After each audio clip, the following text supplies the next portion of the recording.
قال المؤلف رحمه الله تعالى: الحديث 30. عن أبي ثعلبة الخشني جرثوم بن ناشر رضي الله عنه عن رسول الله صلى الله عليه وسلم قال: إن الله تعالى فرض فرائض فلا تضيعوها، وحد حدودا فلا تعتدوها، وحرم أشياء فلا تنتهكوها، وسكت عن أشياء رحمة لكم غير نسيان فلا تبحثوا عنها. حدیث حسن رواہ الدارقطنی وغیرہ۔ یہ حدیث نمبر 30 ہے۔ ابو ثعلبہ خشنی اپنی کنیت کے ساتھ معروف تھے، ویسے نام ان کا جرثوم بن ناشد ہے۔ یہ اس حدیث کے راوی ہیں۔ فرماتے ہیں کہ رسول اللہ صلی اللہ علیہ وسلم نے ارشاد فرمایا کہ ان اللہ تعالی فرض فرائض فلا تضيعوها۔ اللہ تعالی نے کچھ فرائض فرض کیے ہیں، کچھ امور اللہ تعالیٰ کے فریضے ہیں اور اللہ نے فرض کیے ہیں، انہیں ضائع نہ کرو۔ مانا کچھ اعمال، کچھ امور اللہ تعالیٰ کے فرائض ہیں۔ فرض کیا چیز ہے؟ فرض ایک ایسا عمل کہ ما یثاب فاعلہ و یعاقب تارکہ۔ فرض وہ عمل ہے کہ جو شخص وہ کام کرے گا اسے ثواب ملے گا، اور جس نے چھوڑ دیا اسے اللہ تعالیٰ کی طرف سے عذاب ملے گا۔ جیسے اقیم الصلاۃ، نماز قائم کرو، نماز فرض ہے، نماز جو ہے فرض ہے۔ 5 صلوات کتبہن اللہ فی الیوم واللیلہ، 5 نمازیں اللہ نے فرض کی ہیں رات اور دن میں، یہ فرض ہے، اس کو پڑھنا فرض ہے۔ پڑھو گے تو ثواب ملے گا، چھوڑ دو گے تو گناہ اور عذاب لاحق ہوگا۔ تو یہ ہے اللہ تعالیٰ کے فرائض، کچھ امور، کچھ کام اللہ نے فرض کیے ہیں، ان کو ضائع نہ ہونے دینا، ان کی حفاظت کرنا، ان کو ادا کرنا۔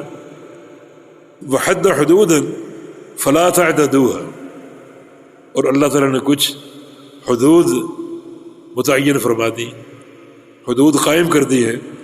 فلا تعتدوها، ان حدود سے تجاوز نہ کرو، ان حدود سے تجاوز نہ کرو، بلکہ یہ پورا دین جو ہے یہ حدود میں محدود اور معصور ہے، جس سے باہر نکلنا ناجائز ہے۔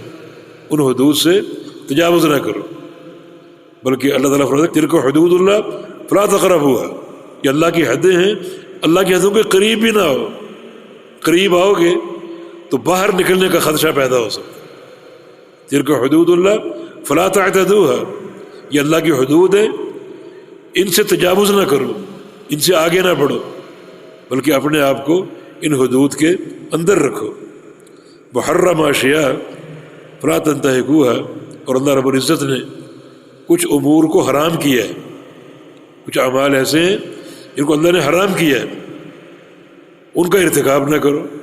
فلا تنتهكوها، ان حرام امور کا ارتکاب نہ کرو، جیسے چوری ہے، غیبت ہے، زنا ہے، شراب نوشی ہے، سود ہے، یہ اللہ تعالیٰ کے حرام کردہ امور ہیں، ان کا ارتکاب نہ کرو۔ وسکت عن اشیاء رحمۃ لکم غیر نسیان فلا تبحثوا عنها، اور اللہ رب العزت کچھ امور ایسے ہیں جن سے اللہ نے خاموشی اختیار کی، رحمۃ لکم، تم پر رحم کرتے ہوئے، غیر نسیان، وہ خاموشی اختیار کرنا بھول کی بنا پر نہیں ہے، نعوذ باللہ اللہ کو یاد نہیں رہا۔ ما کان ربک نسیا، تیرا رب بھولنے والا نہیں ہے۔ تو کچھ امور سے اللہ تعالیٰ نے خاموشی اختیار کی، بھول کی بنا پر نہیں، بلکہ تم پر رحم کرتے ہوئے۔ فلا تبحثوا عنها، اس کو تم کریدنے کی کوشش نہ کرو اور اس پر خام کا بحث نہ کرو۔ یہ یعنی چند جملے رسول اللہ صلی اللہ علیہ وسلم کے دین کے تعارف کے حوالے سے، اور اللہ رب العزت نے کس طرح اپنے بندوں کے ساتھ محبت اور پیار کا معاملہ فرمایا ہے۔ ایک تو چند فرائض ان کو ادا کر لو، اور اللہ کی حدود میں محدود اور معصور رہو، اور چند محرمات ہیں ان سے بعد آ جاؤ، اور جن چیزوں کا ذکر کتاب و سنت میں نہیں ہے، خام خواہ نئی نئی الجھنیں پیدا کر کے ان کو کریدنے کی کوشش نہ کرو. اللہ نے اس لیے ذکر نہیں کی کہ تم پر رحم کرنا مقصود ہے. اللہ تعالیٰ بھولنے والا نہیں، لیکن تم پر رحم کرنا مقصود ہے. تو ایسی کوئی چیز جس کا ذکر کتاب و سنت میں نہ ہو، اس پر خام خواہ کی بحثیں کرنا، باتیں کرنا، اس سے اللہ کے نبی نے منع فرمایا. شیخ ابن عثیمین رحمہ اللہ نے اس کی ایک مثال دی ہے کہ جیسے انسان کے جسم کے بال ہیں. جسم کے بالوں کی 3 قسمیں، مرد ہو یا عورتیں. کچھ بال وہ ہیں جن کو مونڈنا ناجائز ہے، جیسے داڑھی ہے، یا کاٹنا یا کترنا جیسے عورتوں کی بھویں ہیں. نبی علیہ السلام کی حدیث ہے کہ جو عورتیں اپنی بھووں کو تراشتی ہیں، باریک کرتی ہیں، ان پر اللہ کی لعنت ہے. یہ ناجائز ہے. بھووں کو کاٹنا یا کترنا ناجائز ہے. داڑھی کو مونڈنا یا کترنا یہ ناجائز ہے. یہ بالوں کی ایک قسم ہے. کچھ بال وہ ہیں جن کو مونڈنا فرض ہے، جیسے حلق العان، زیر ناف کے بال، یا بغلوں کے بالوں کو نوچنا اور صفائی کرنا، یہ فرض ہے امور فطرت میں سے. اور جو باقی بال ہیں ان سے اللہ نے خاموشی اختیار کی، جیسے ہاتھوں کے بال ہیں، ٹانگوں کے بال ہیں، خاموشی اختیار کی. تو اس پر کوئی بحث کرنے کی ضرورت نہیں. کچھ لوگ ایسے ہوتے ہیں جن کے بال بہت لمبے اور بعض اوقات تکلیف دہ ہوتے ہیں. اور عورتوں کا معاملہ، یعنی عورتوں کے لیے اپنے حسن کے امور کی حفاظت، تاکہ شوہر کے لیے بندنے سنورنے کا جو ہے وہ موقع بنا رہے، تو ضروری ہے.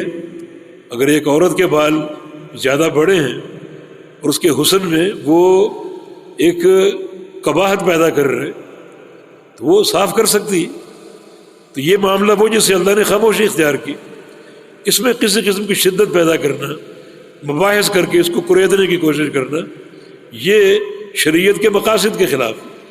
لیکن جو ایک تقاضا ہو حالت کا، کیفیت کا، اس تقاضے کے مطابق آپ عمل کر لیجیے. اچھا، جن چیزوں نے خاموشی اختیار کی ان کی 2 قسمیں آپ بنا لیجیے. ایک ہے امور عبادت. امور عبادت، امور عبادت میں اگر کوئی ایسی عبادت جس سے شریعت خاموش ہے، تو اس کا قاعدہ یہ ہے کہ وہ آپ نہیں کر سکتے، کیونکہ عبادت کرنی ہے شرعی دلیل سے، کتاب و سنت کی دلیل سے. دلیل کے بغیر عبادت کرو گے وہ بدعت ہوگی. دوسرا امور دنیا. امور دنیا میں یہ قاعدہ نہیں ہے. امور دنیا میں قاعدہ یہ ہے کہ ہر چیز حلال ہے، مباح ہے، ہر کام آپ کر سکتے. جس سے شریعت نے روکا اس سے بعد آ جاؤ. آپ کے پاس 20 کاروبار کی صورتیں ہیں. کپڑے کا کاروبار ہے، لوہے کا کاروبار. اب یہ تو نہیں آپ کہ اس کی دلیل پیش کرو کہ کپڑے کا کاروبار کرنا جائز ہے، لوہے کا کاروبار کرنا جائز ہے. لیکن امور دنیا ہے، اصل اباحت ہے، ہر کام آپ کریں. اب کوئی مسئلہ ایسا ہو جو شرعی مقاصد کے خلاف ہو اور کتاب و سنت کی تعلیمات کے خلاف ہو، وہ آپ نہ کیجیے. تو عبادات میں اصل ثبوت ہے اور دنیا کے امور میں اصل اباحت ہے. عبادت اس وقت تک نہیں کرنی جب تک کتاب و سنت سے ثابت نہ ہو، اور دنیا کا کام اس وقت تک نہیں چھوڑنا جب تک قرآن و حدیث سے اس کا منع ثابت نہ ہو. تو آپ امور دنیا اختیار کیجیے، اباحت ہے، لیکن امور عبادت میں دلیل ضروری ہے اور ثبوت ضروری ہے، ورنہ بدعت ہوگا. یا ایھا الذین آمنوا لا تسألوا عن اشیاء ان تبد لکم تسؤکم. ان کثرت سوال سے روکا. وقد سألها قوم من قبلکم ثم اصبحوا بها کافرین. تم سے قبل لوگوں نے اسی نوعیت کے سوال کیے اور کرنے کی کوشش کی، جو ان کو پھر جواب دیے گئے وہ جواب ان کے لیے ندامت اور پشیمانی کا باعث ہو گئے.